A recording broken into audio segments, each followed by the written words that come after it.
Meus amigos, que a paz de Jesus permaneça em nossos corações. Hoje nós vamos estudar o capítulo 6 da carta aos Gálatas. Estamos terminando com este capítulo, esta carta que Paulo escreveu para os nossos irmãos da Galácia do Sul. Antes, vamos acompanhar com a nossa amiga Marcianesa a leitura do 6º capítulo. Carta de Paulo aos Gálatas, capítulo 6. Preceitos vários sobre a caridade e o zelo. Irmãos, caso alguém seja apanhado em falta, vós, os espirituais, corrigi esse tal com espírito de mansidão, cuidando de ti mesmo, para que também tu não sejas tentado. Carregai o peso uns dos outros, e assim cumprireis a lei de Cristo.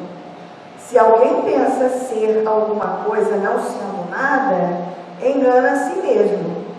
Cada um examine a sua própria conduta, e então terá o de que se gloriar por si só, e não com referência ao outro, pois cada qual carregará o seu próprio fardo. Quem é instruído na palavra, torne participante em toda sorte de bens aquele que o instrui. Não vos iludais, de Deus não se zomba. O que o homem semear, isso colherá. Quem semear na sua carne, da carne colherá a corrupção. Quem semear no Espírito, do Espírito colherá a vida eterna. Não desanimemos na prática do bem, pois se não desfalecermos, a seu tempo colheremos. Por conseguinte, enquanto temos tempo, pratiquemos o bem para com todos, mas sobretudo para com os irmãos na fé. Epílogo. Vede com que letras grandes vos escrevo de próprio punho. Os que querem fazer boa figura na carne são os que vos forçam a vos circuncidardes, só para não sofrerem perseguição por causa da cruz de Cristo. Pois nem mesmo os que se fazem circuncidar observam a lei, mas eles querem que vos circuncideis para se gloriarem em vossa carne. Quanto a mim, não aconteça gloriar-me, senão na cruz de nosso Senhor Jesus Cristo, porque o mundo está crucificado para mim e eu para o mundo. Ademais, nem a circuncisão é alguma coisa, nem a incircuncisão, mas a nova criatura. E a todos os que pautam sua conduta por esta norma, paz e misericórdia sobre eles e sobre o Israel de Deus. Doravante, ninguém mais me moleste, pois trago em meu corpo as marcas de Jesus. Irmãos, que a graça de nosso Senhor Jesus Cristo esteja com o vosso espírito. Amém. Texto retirado da Igreja Jerusalém, da editora Paulus, 12ª reimpressão.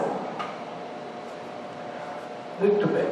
Então vamos começar o estudo do capítulo 6, fazendo um resumo e um comentário inicialmente dos versículos 1, 2, 3, 4 e 5.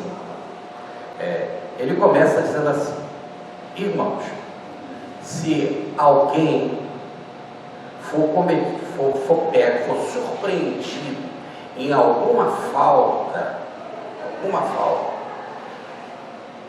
corrigi-los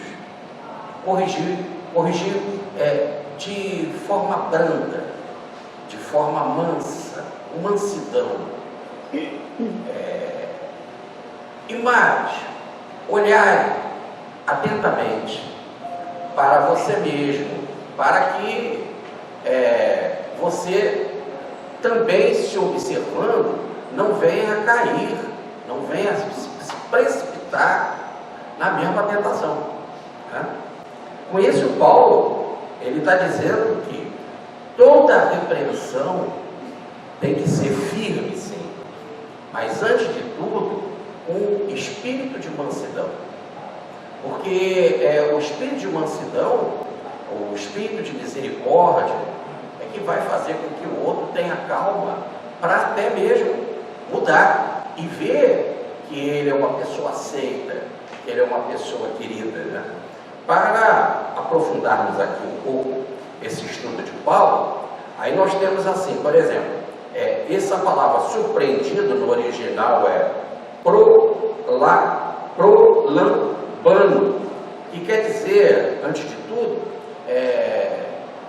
ser pego, ser de forma assim, quando menos se espera. Então está ali, olha, aquele irmão ali, ele cometeu um delito. Essa palavra aí, no caso delito, está no sentido de falta, seja lá que falta for. A palavra no original é parapitoma, né? E ela dá a ideia de cair ao lado. Então, quer dizer, é como se você está convivendo com alguém e daqui a pouco, andando com alguém, cai do seu lado. Só que esse cair aí está no sentido moral, no sentido de um dano, né? E aí, mas o que nós temos que antes levar em consideração? Ele é teu irmão, ele está andando do teu lado. Se ele está andando do teu lado, ele é um par seu.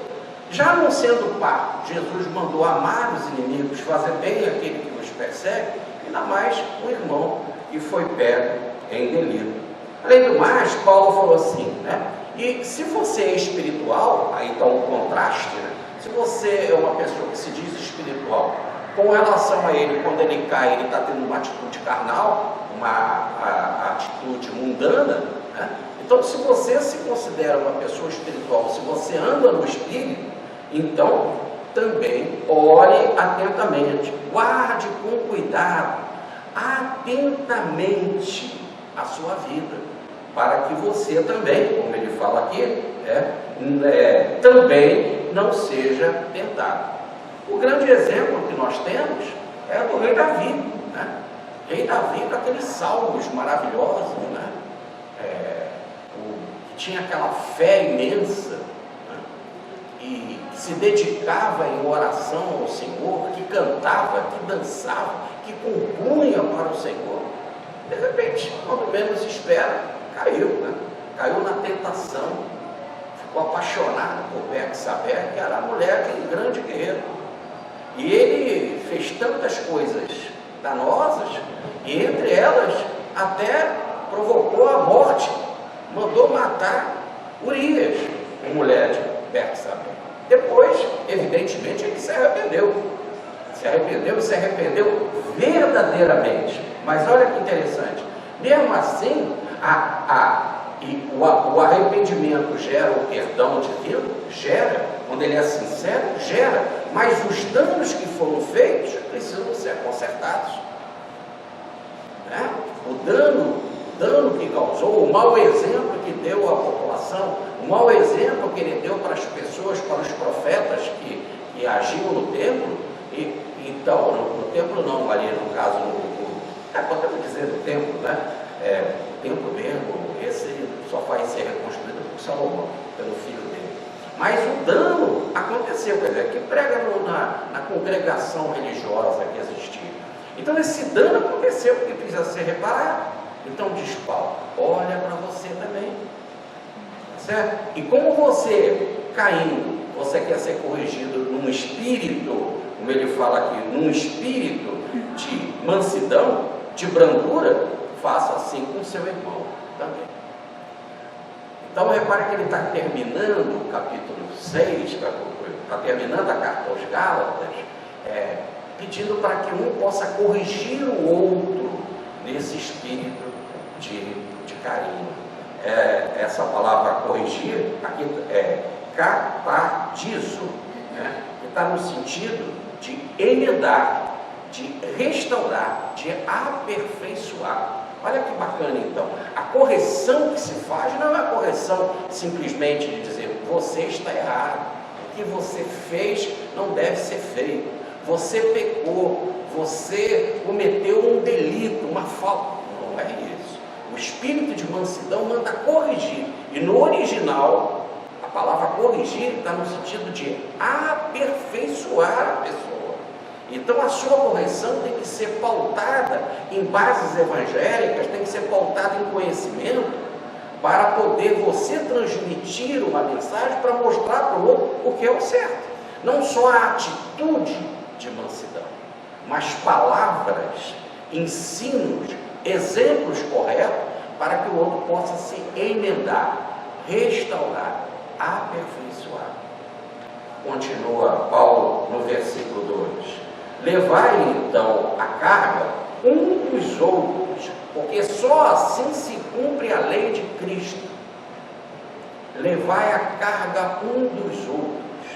A palavra carga aqui no texto é baros, por isso que o professor Pedro Baldi, nas Loures, ele fala que Loures é corrente de pensamento elevado, Loures é mente, é corrente mental elevada. E ele fala que quando a gente capta as vibrações negativas, antissistêmicas, ele chama de corrente barôntica, pesada. E esse barôntica de pesada é aqui a palavra que ele está usando, carga, no original é baros, carga, peso. Então é algo assim imenso de peso. Se o outro tem dificuldade, ajuda ele a levar. Está no sentido de algo difícil de transportar. Ajuda ele. Né? Fazendo assim, você vai cumprir a lei de Deus. A palavra cumprir é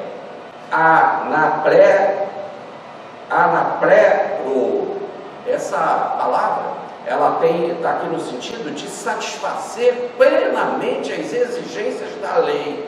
Que lei? Da lei de Cristo. O que é o cumprir aí, a ideia de satisfazer plenamente as exigências? Vamos da lei, no caso de Cristo. Para você cumprir as exigências da lei judaica, se você cometeu um pecado, você tinha de se lavar, tinha de levar a oferenda ao templo, devia de ser um animal perfeito, sem mancha, masculino. Havia várias regras que você tinha de cumprir para realmente as exigências da lei te deixarem em condição de você ganhar, no caso, ser resgatado do pecado.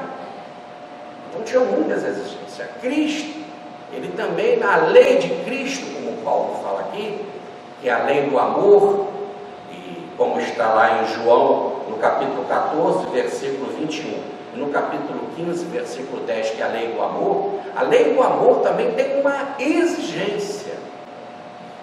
Agora é uma só exigência: amar o seu próximo, seja lá o que for, inclusive ajudando ele a carregar o seu fardo, o seu peso, a sua carga. É só assim, ajudando o outro, que você vai cumprir a lei do Cristo.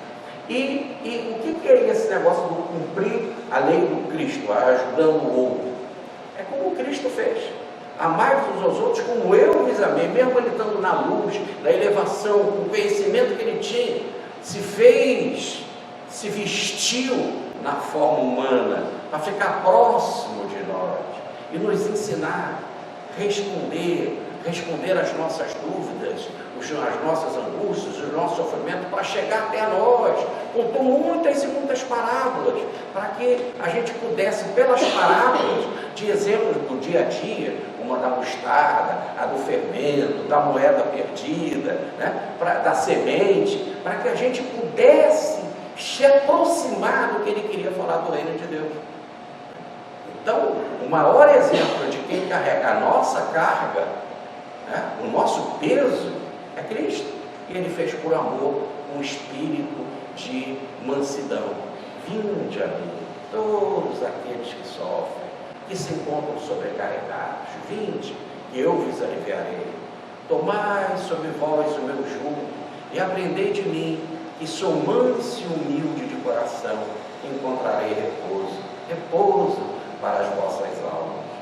Então, é isso que Paulo está lembrando aqui. Ele está vivendo, pedindo para que os Gálatas saíssem daquele estado de confusão, de desordem, pelas polêmicas estavam acontecendo, mas que se resgatassem pelo amor, para viverem numa comunidade de amor, de espírito, de mansidão. Agora vamos para o versículo 10. Porque se alguém pensa ser alguma coisa, não sendo nada, engana-se. Se alguém pensa ser alguma coisa, mas por que às vezes você quer corrigir o outro com voz de autoridade? Porque você pensa que você é melhor que o outro, que você pensa que você é alguma coisa, que você pensa que você porque eu já me formei, porque eu sou discípulo de Paulo, porque eu sou doutor, porque eu sou discípulo de Pedro, porque eu sou isso, sou aquilo outro, porque eu sou de uma classe social melhor, ou porque eu sou isso. Não existe isso. Paulo diz, perante Cristo todos somos nada. Perante Cristo todos somos nada. Não que a gente não tenha valor. A gente tem tanto valor que Ele nos ama, tá certo? Não ser nada no sentido de achar que é grande, que sabe alguma coisa, que tem esse direito de repreender. Lembra que Cristo se doou de amor por você. Se você tem alguma coisa, você deve a Cristo. Então, sendo assim, nada de orgulho, nada de se sentir valoroso, melhor que o outro. Muito pelo contrário, porque você só vai se enganar. Ou, como diz, seria a melhor colocação aqui, se auto-iludir. Auto-iludir. E aí, ele continua no versículo 4.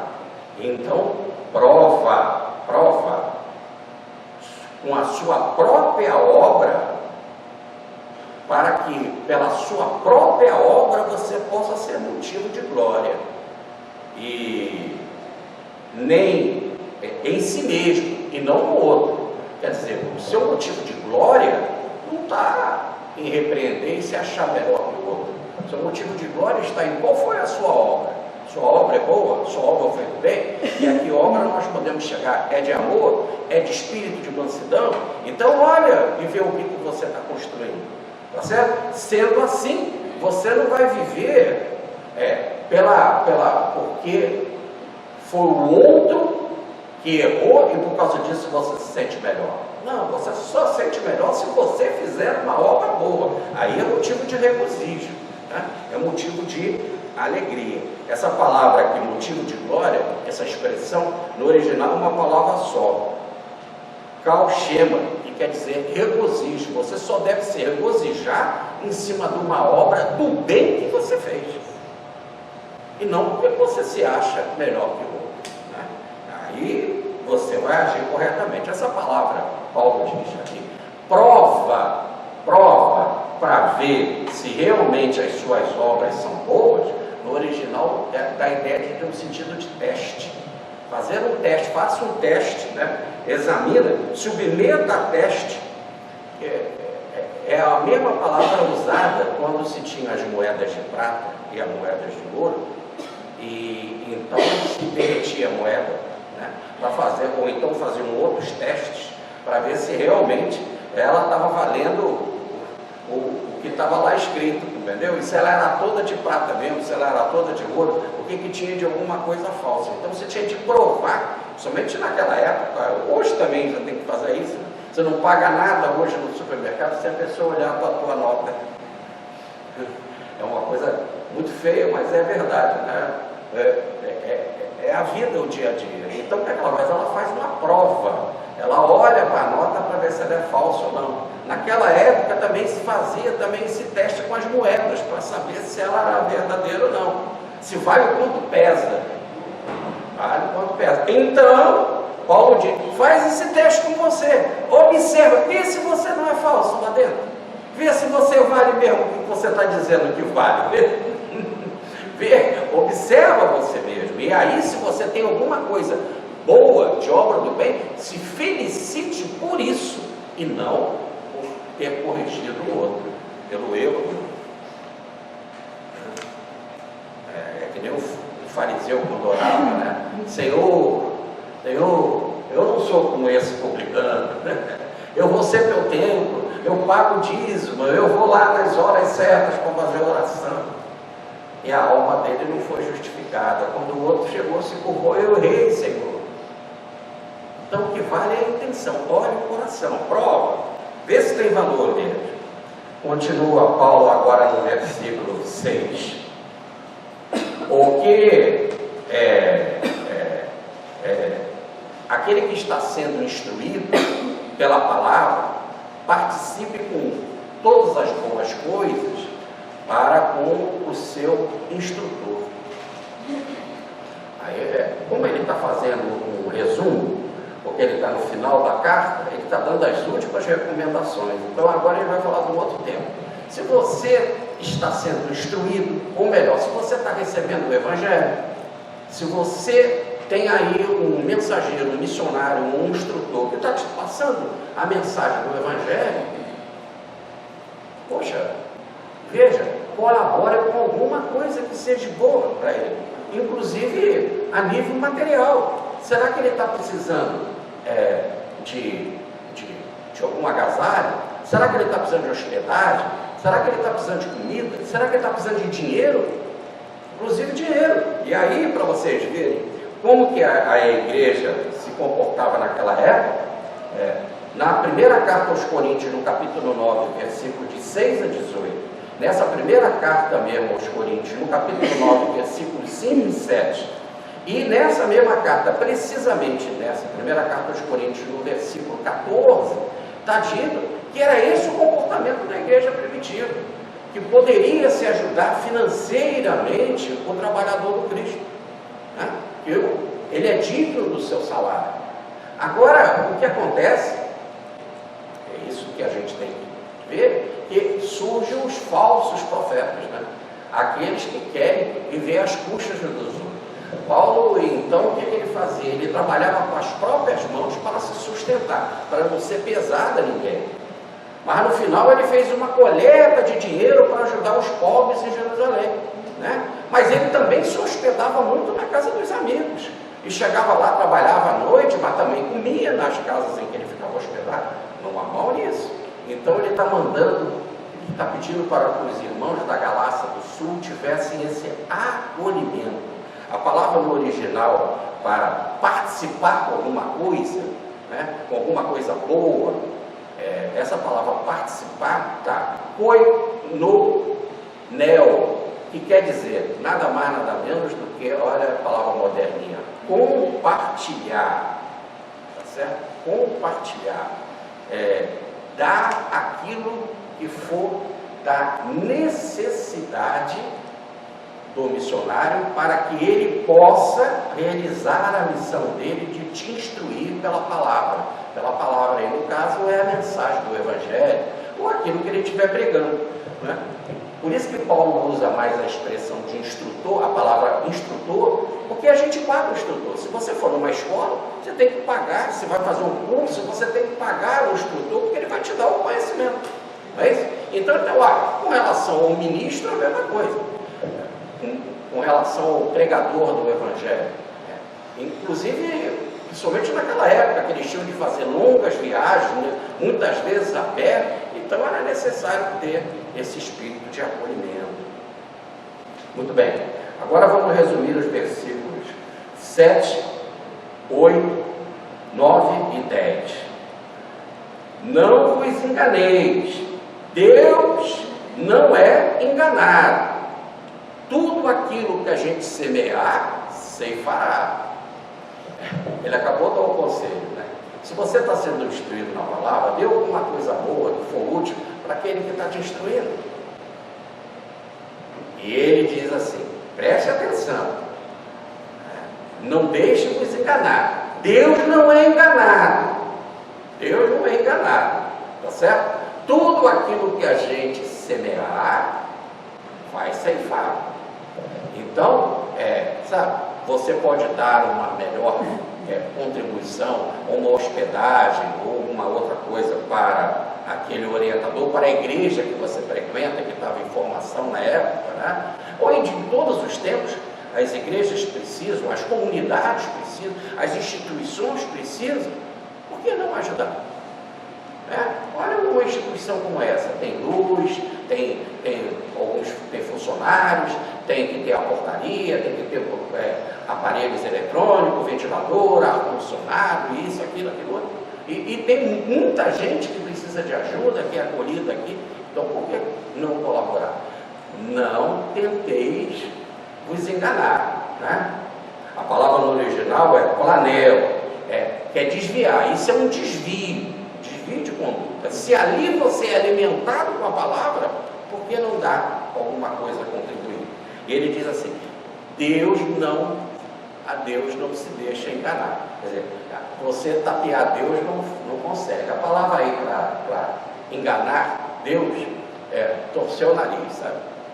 É quando alguém te pede alguma coisa, você fala, essa mesma, é que não dá para traduzir assim, por isso que eles traduzem por enganar. Mas no original é torcer o nariz, né? Então imagina, isso é ridicularizar Deus. O plano de Deus de implantar o reino de Deus na terra está precisando da sua colaboração, você fala assim, quer dizer, no fundo eu só quero ganhar, receber e não quero contribuir, né? Não é assim.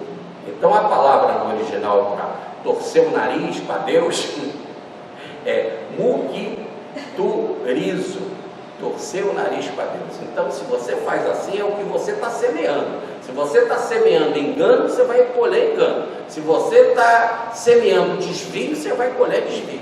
Agora, se você dá uma contribuição com coisa boa, útil, naquilo que for preciso, naquilo que você pode, naquilo que você deve, saiba que o que você semear também, isso você vai ceifar. E ele continua. Isso porque todo aquele que semeia na carne ceifará corrupção.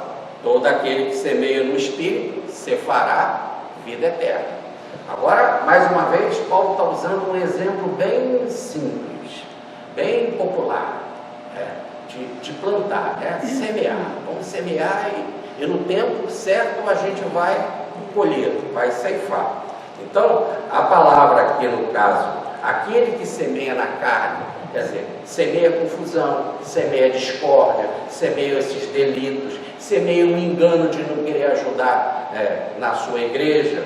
Tudo isso que é a vida materializada, a vida egoísta, a vida vaidosa, isso tudo vai fazer você ceifar corrupção. A palavra no original para corrupção é fitora, que quer dizer destruição, decadência. O que você vai colher na sua vida? Destruição. Era a mesma palavra que também era usada para destruição que a morte provoca. A sua vida será realmente de destruição, uma decadência. Mas aquele que semeia no Espírito, em união com o Espírito, verdadeiramente no Espírito, esse ceifará vida eterna. Evidentemente que na vida eterna vamos todos nós, no sentido de vida contínua. Aqui no caso, vida eterna é a tradução de vida imanente. No original está a ideia de um tipo de vida plena. Não é a vida no sentido de você estar encarnado ou desencarnado e continuar sobrevivendo. Não é isso. É uma vida que você vai ter, ela plena, terá uma vida satisfeita. Todo aquele que semeia no Espírito terá uma vida de qualidade, mas uma qualidade que é completa, que é total, tá certo? Que não é de dependência, que não é de fraqueza, é uma vida saudável. No Evangelho segundo o Espiritismo está a palavra salvação. Com amor, sem o amor você não se salva, ou melhor, você não tem saúde. Saúde espiritual, a mesma ideia de salvação é a ideia de saúde, a plena saúde, uma saúde perfeita na sua vida. Bom, continua Paulo, então agora no versículo 9. Também nada de cansar de fazer o bem, porque no tempo certo, se a gente não desanimar, a gente vai ceifar. Então, agora ele está dizendo que há um tempo, há um ciclo na natureza. E se há um ciclo na natureza, tudo que a gente planta, no tempo certo, né? No tempo certo daquela planta, e no tempo certo daquela semente, no tempo certo do ciclo da natureza, das estações, você vai colher. Aí ele está dizendo, também no campo moral, no campo espiritual, também tem uma regra. O campo moral, tudo aquilo que você faz no campo moral, tudo aquilo que você planta, vai nascer, vai ceifar. Se você plantar coisa boa, vai ceifar coisa boa no tempo certo. Se você semear coisa boa, você vai ceifar coisa boa. Se semear coisa ruim, vai ceifar coisa ruim. E em outras palavras, tudo que a gente faz, a nível de pensamento, a nível de emoção, a nível físico, tudo pode ser comparado a uma semente. É um plantio. No final, vai ter que ser semeado. Então, a palavra é, se você não se canse de fazer o bem, porque seu tempo, se você não desanimar, vai ceifar. Por que não se cansa? Muita gente fala assim, poxa, mas eu ajudo tanto lá o Regeneração, não aguento mais. Eu ajudo tanto lá aquela igreja, agora eu não aguento mais. Eu ajudei a missão de Paulo lá, puxa, mas ele não para de falar. Então, não se cansa de fazer o bem. A palavra é ikakel, nada de perder o ânimo, de desesperar. Não faça assim. Continua ele, né? Porque no tempo certo, dentro do ciclo divino corretíssimo, você vai ceifar, se não desesperar, né? Se não desfalecer. Essa palavra desfalecer é econuo, e quer dizer desistir, perder a coragem, se exaurir. Estou desanimado. Não pode. A gente não pode desanimar de fazer o bem. O bem é a única coisa que nos mantém com saúde. Parou de fazer o bem, acabou a saúde. Só se tem vida plena quando se faz o bem. Quando não se faz o bem, não tem vida. Você está indo para corrupção, para destruição. É isso que ele está dizendo. Continua então no versículo 10. Então, enquanto há oportunidade, faça o bem a todos, principalmente aos domésticos da fé. Olha que lindo. Então, enquanto tiver oportunidade, essa palavra aqui, oportunidade, no original Cairo, quer dizer, a ideia de estação, de estação dos anos, de estação de ano. Tem um ciclo. E aí, nesse ciclo correto, você tem que fazer o plantio. Ele está dando a ideia do plantio. É que a palavra teve que ser traduzida aqui por possibilidade, por oportunidade, mas a ideia é oportunidade na área da agricultura, como se fosse um plantio correto.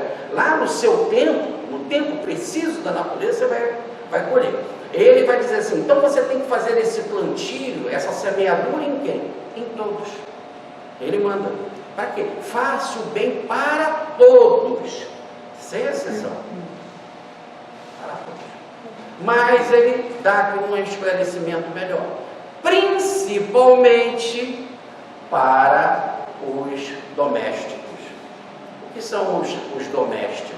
Os domésticos da fé. São aqueles que frequentam a sua comunidade. Você frequenta aquela comunidade ali. Ali tem um necessitado. Aí você vai lá na Baixada Fluminense para ajudar um necessitado. Se você já está com necessidade dali onde você frequenta, a instituição sua em Copacabana, por que você vai lá longe? Não ama o próximo a si mesmo? Quem é o próximo? Aquele que está mais próximo. Então vai lá, faça assim. Então, se você frequenta uma comunidade, não é melhor ajudar aquela comunidade? Não é ali que você está recebendo a palavra, está recebendo o bem, está recebendo o conforto? Faça assim. Muito bem. Depois no versículo 11 ele diz assim, agora ele vai falar uma coisa importante, aí ele começa assim no versículo 11. Vede A minha letra, como é grande, eu estou escrevendo com a própria mão. Aí ele aumentou a letra, botou um letrão bem grande e está dizendo: estou escrevendo com a própria mão porque eu vou falar uma coisa importante. Está com letra, como a gente fala assim, isso está com letras garrafais. No original é gramata e pode ser carta também, mas carta é melhor traduzido por grama, que é a carta. Então, aí no caso, ele está falando da escrita dele mesmo, né? A escrita bem grande, porque ele não poderia estar falando da carta, porque a carta aos Gálatas não é grande. E se ele quisesse falar muito mais coisas, ele não precisava acabar no capítulo 6, ele continuaria, né? Então, no fundo, ele está falando: vou falar algo importante, olha o tamanho da minha letra, observe. Então, aí no caso, olha como que ele foi assim, bem didático, pedagogo, amigo nosso. Ele vai falar uma coisa importante e ele já vai, preste atenção, é como se ele estivesse brincando com os Gálatas.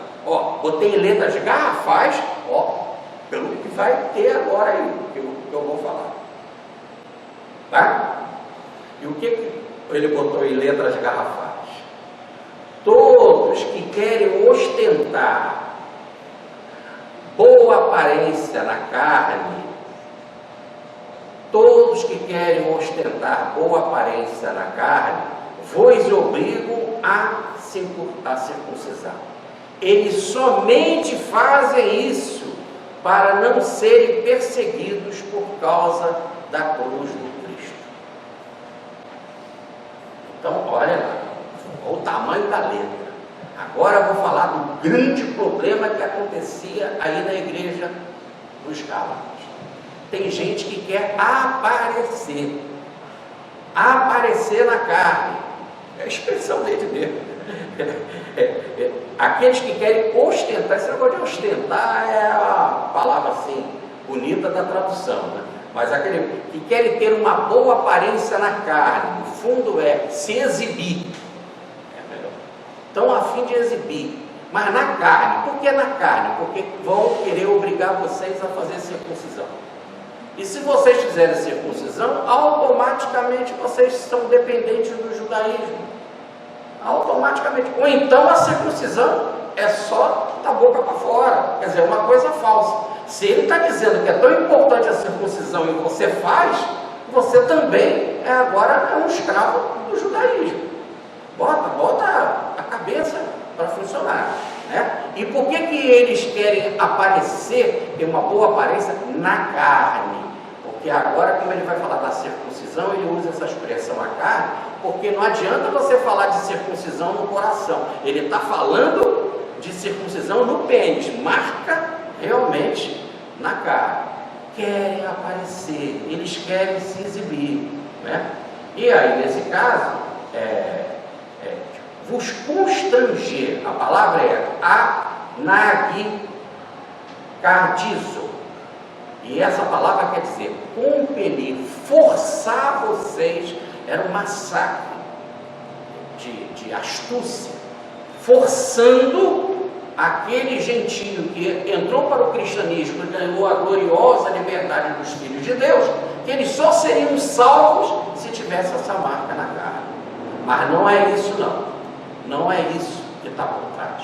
O que está por trás é que com a marca na carne, eles podem chegar em caso de prisão, porque já estava tendo muita perseguição, né? E eles falam aqui, está a prova, quando eles forem perseguidos. Aqui, eu sou judeu, eu não sou cristão. Por que eles fazem isso então? É porque eles amam vocês? Não, eles querem simplesmente não divulgar a cruz do Cristo.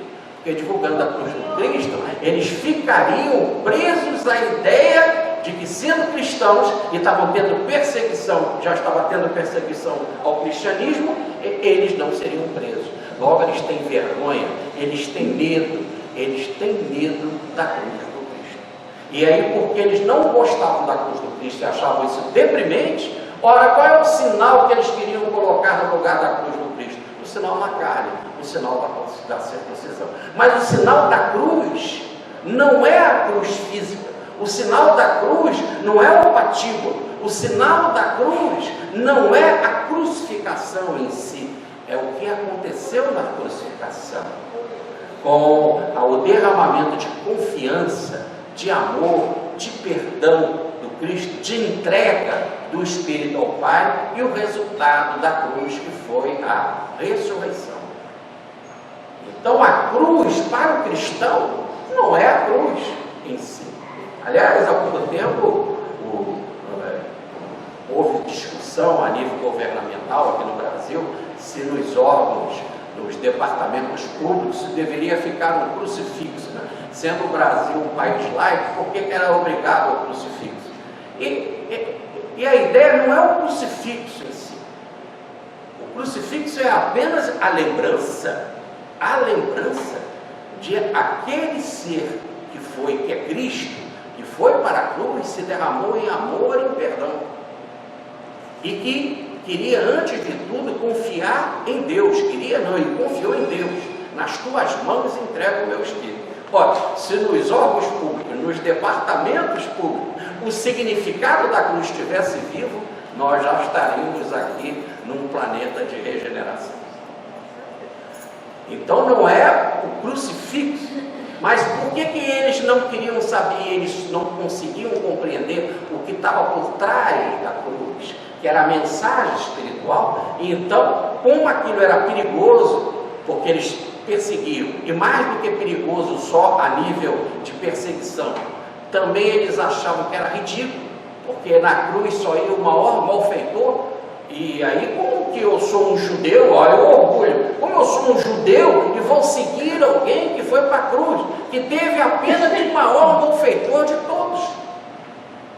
Não pode ser esse meu seguidor. Então vale muito mais a circuncisão, a marca no pênis, do que o significado da cruz. Então Paulo diz assim: estou escrevendo com letra grande, todos aqueles que querem ostentar boa aparência na carne e querem vos obrigar a circuncisar, eles querem se exibir, querem se constranger, querem forçar vocês, mas somente por um motivo: por não quererem ser perseguidos, têm vergonha e têm medo da cruz, por causa da cruz do Cristo. Então ele fala assim, olha, ao falar isso, ele prossegue dando melhor conhecimento ainda. Nem esses que se circuncidam, guardam a lei, querem que de vós se gloriarem, mandando vocês se circuncidar, para que eles possam sentir glória na carne de vocês. Vamos mostrar isso. Vamos entender. Aqui nós estamos diante de pessoas que eram judaizantes.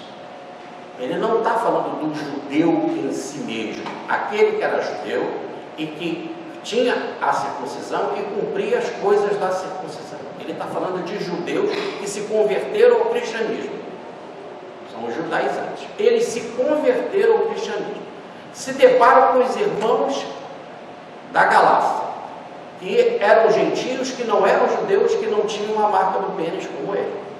Então, eles transformando aqueles cristãos em circuncisos, em tendo perseguição a cristãos, eles vão dizer assim, muito pelo contrário: olha, não só eu tenho a circuncisão, mas fui eu aqui um líder que fiz a circuncisão de muitos aí. Nós estamos aqui convertendo ele para o judaísmo. Jesus é segundo plano. O que a gente segue é o judaísmo.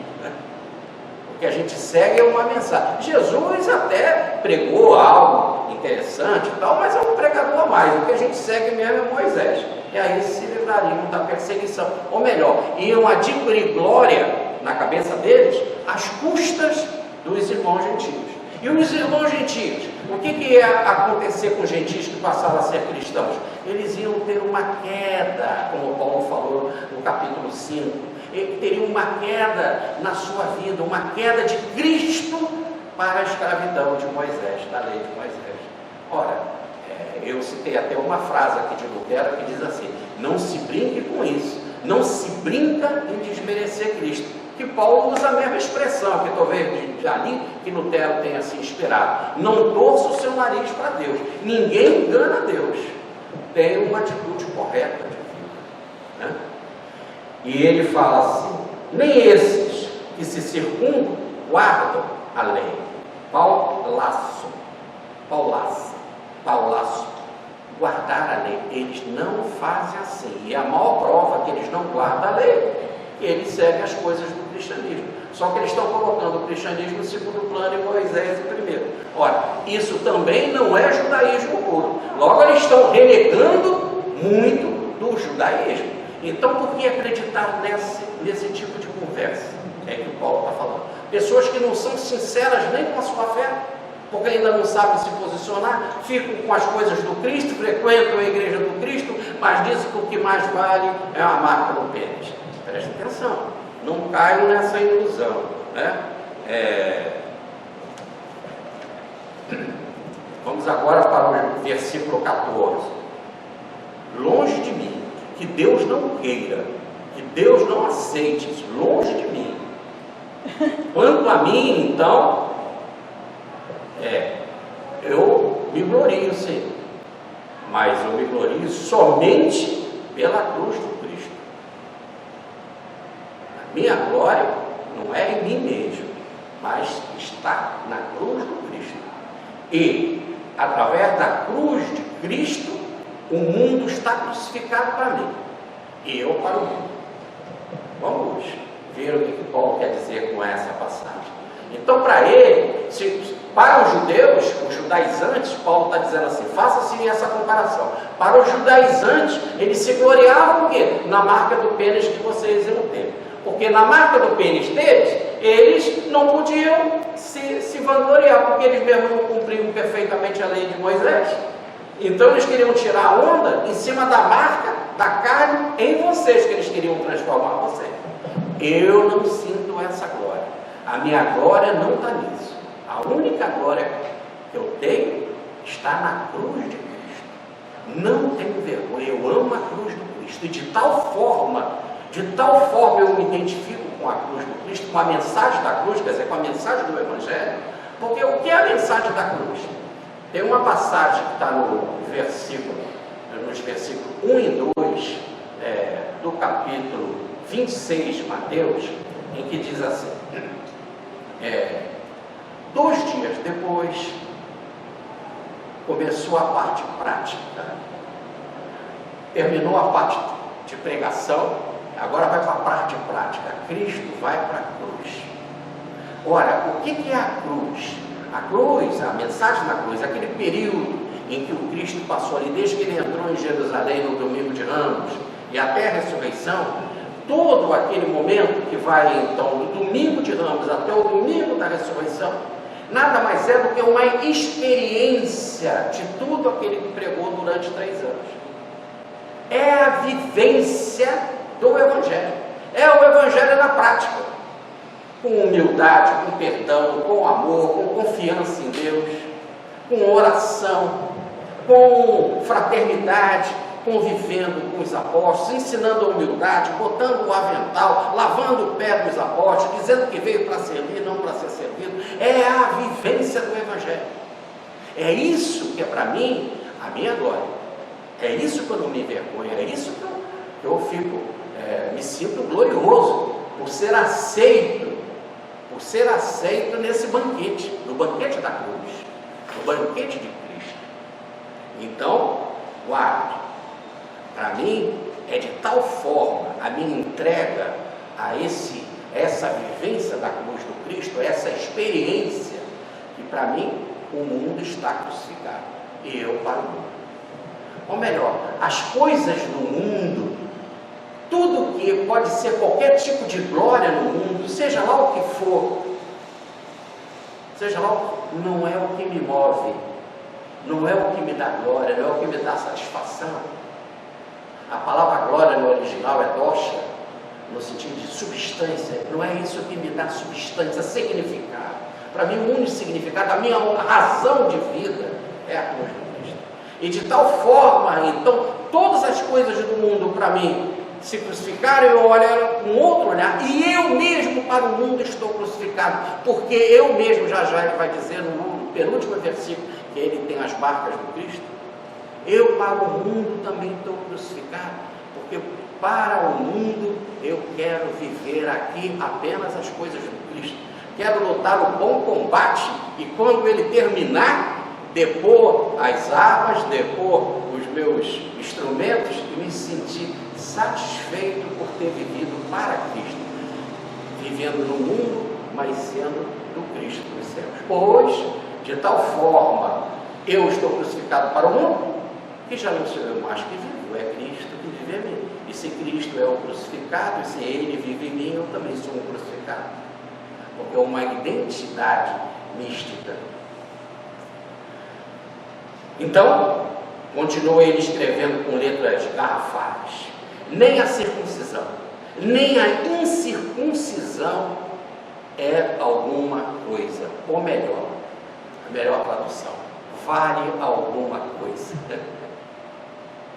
O valor não está em você ser circuncisado ou não ser circuncisado. O valor está, como diz ele na carta aos Romanos, no capítulo 2, versículos 28 e 29, só tem um valor. Qual? A circuncisão de coração. Aquela circuncisão do pênis, você ter ela ou não ter, diz Paulo, não significa nada, não vale nada, não serve para nada. E vai além. Mas o que serve então? O que é a tal da circuncisão do coração? Aí ele conclui o versículo dizendo assim: sim, a única coisa que vale é ser uma nova criatura. Então, ser uma nova criatura, ter uma nova criação, ter uma nova postura, ter um novo nascimento, ressuscitar. Porque quando você se identifica com a cruz do Cristo, e de tal forma você há uma identificação mística, que você pode dizer que morre com Cristo, mas ao morrer com Cristo, como Cristo ressuscita, você ressuscita também. A cruz do Cristo nada mais é do que a imagem de um ventre que deu para Cristo um novo nascimento, que é da ressurreição, e que também nós, seguidores daquele exemplo, da vivência da cruz do Cristo, concluímos com a nossa ressurreição, a nova vida, e vida à imagem do Cristo, porque aquele que ressuscita em Cristo vive como Cristo, vive ao modelo de Cristo. Pergunta 625 do Livro dos Espíritos. Ele é o modelo, é a imagem, e o caminho da evolução é nada mais, nada menos do que fazer de fé em fé, como se fosse num espelho, de aproximação em aproximação da minha imagem para ser a imagem de Cristo, a imagem que eu quero dizer da vivência, né? E aí, então, ele diz assim, então todo, versículo 16, todos então devem andar conforme a norma, paz e misericórdia sobre eles e sobre o Israel de Deus. Então, porque todos devem andar segundo a norma. A palavra no original é regra. A palavra no original é cânon. Daí os livros canônicos, a canonização.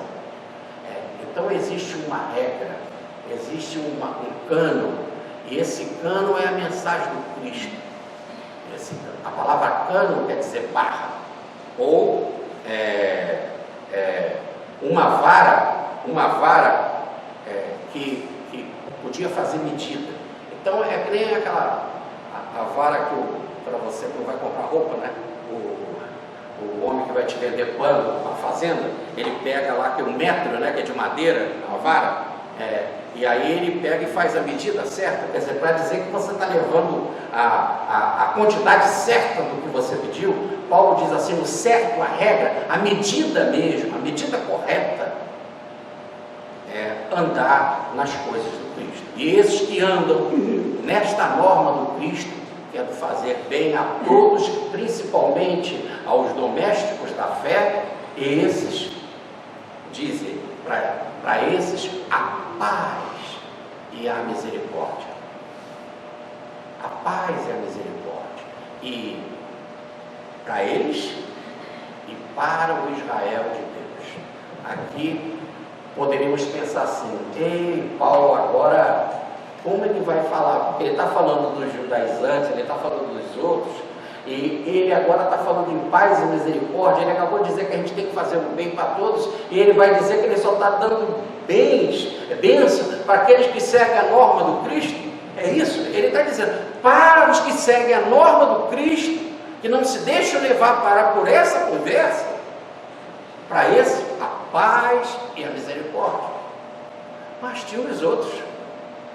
Para os outros também, paz e misericórdia para todo Israel que é de Deus. Tá certo? Então aqui acabou esse espírito de divisão em Paulo. No fundo, reparem então como é que ele está agindo. Olha o espírito, como ele começa no primeiro versículo: o espírito de mansidão, o espírito de um homem brando. Independente de tudo, eu desejo paz e misericórdia também para eles, mas principalmente primeiro para vocês, porque primeiro, principalmente, nós temos que cuidar, dar de tudo para os domésticos da fé, mas para eles também. E aí, como ele foi tão perseguido e era tão atacado lá na igreja da Galácia, por esses judaizantes que ficavam lá em cima daqueles que Paulo gerou através do Evangelho do Cristo, para as coisas do Cristo, e eles ficavam ali buzinando, eles ficavam ali incomodando, ficavam ali se exibindo e aproveitavam para falar mal de Paulo, e falaram tão mal de Paulo, que Paulo vai para o penúltimo versículo, que no fundo é o último versículo, porque agora o último mesmo ele só dá uma bênção para todos, né? Então agora ele conclui a carta assim: então, veja bem, que ninguém me moleste mais, que ninguém me chateie mais, que ninguém me perturbe mais, porque não me moleste, porque eu trago em meu corpo as marcas do Cristo. Essas marcas aí é estigma. O original está estigma, que é a mesma coisa de tatuagem. Uma marca na pele. Tá certo? Então, diz Paulo, que ninguém me moleste. Eu tenho no meu corpo, eles estão dizendo que, mas isso é da boca para fora, ele dizer que ele ama Cristo, que ele segue a cruz do Cristo, para pensar que isso aqui, tudo que ele falou foi discurso. Não. Então, eu vou concluir a carta dessa forma: não me moleste mais. Basta olhar o meu corpo. O meu corpo é a prova. Eu tenho as marcas do Cristo.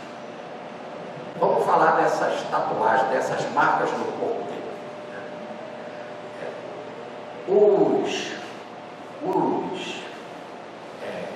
seguidores de determinada divindade, do paganismo, eles entravam no templo, e muitos até iam ser servidores do templo, iam ser até escravos do templo. Tinham escravos que trocavam a sua vida de escravo para o Senhor e passavam a ser escravos do templo. Ora, diz Paulo, todos esses que iam ser servos no templo, eles faziam uma marca para mostrar a sua lealdade àquela divindade que eles seguiam. Então ele fazia uma marca da divindade, para dizer: eu sigo aquele Deus, aquela deusa. Muito bem. Paulo diz assim: agora também eu sigo Jesus. Eu tenho as marcas do Cristo. Só que essas marcas, no caso desses seguidores do templo, eles que se marcam, eles que impunham. No caso de Paulo não há essa auto-imposição, porque as marcas que ele trazia no Cristo foram os homens que fizeram. Agora nós acabamos de receber, agora mesmo antes da palestra, as fotos da nossa irmã Orília, né, que estava passando na cidade de Listra, ali onde que Paulo teve de sair de Listra, quando foi apedrejado, né, e sofreu a peça e foi jogado no lixo. Então, é interessante que ele trazia essas marcas do corpo, trazia as marcas de pedrada, trazia as marcas do chicote, trazia as marcas da cadeia, porque ele ficava em algemas e cadeias, Né? Isso tudo ele trazia no corpo. Então, não vem aqui me dizer, não me molestem, dizendo que o meu discurso é da boca para fora. Eu trago as marcas. E vocês, que marca que vocês trazem? Esses que ficam me molestando, falando que tem que ser circuncisão, circuncisão, circuncisão. Vocês fogem da cruz, vocês têm medo da cruz. E vocês preferem a circuncisão que vocês receberam no 8º dia de nascimento para não assumir a cruz, porque tem medo da cruz. Então não me molestem. É isso que ele está dizendo. Ó, também eu quero dizer que os escravos eram marcados, eles tinham marca para dizer, pertence a tal senhor. Outro que tinha marca eram os servidores do templo, que eu já expliquei, para mostrar lealdade àquele deus ou àquela deusa. Outro que tinha marca são os soldados do reino, todo aquele que era soldado, para dizer que estava naquele exército, que ele era fiel àquele exército, ele tinha uma marca no corpo. E por fim, também eram marcados os cativos de guerra. O sujeito era cativo, botava a marca nele para dizer, ó, esse daí foi derrotado e tem dívida, tem isso para pagar, tem tal, não é um dos nossos, então ficava aquela marca. Ora, Paulo, ele vai dizer algo muito interessante, que está na primeira carta, na carta aos Romanos, no capítulo 1, versículo 1. Eu sou escravo de Cristo. Se ele é escravo, ele tem que ter a marca. E se ele tem que ter a marca, é lógico que ele não vai fazer ele mesmo uma marca no corpo, porque ele não vai se comparar com aquilo do paganismo. Mas a marca é a prova do meu amor, que independente daquilo que os homens fizeram, me perseguiram com chicotes, pedradas, seja lá o que for, né? Eu por amor persisto e continuo, e tenho em Cristo a minha glória, porque na cruz do Cristo é a única coisa que me gloria, que me satisfaz. Que inclusive o mundo para mim está crucificado e eu para o mundo.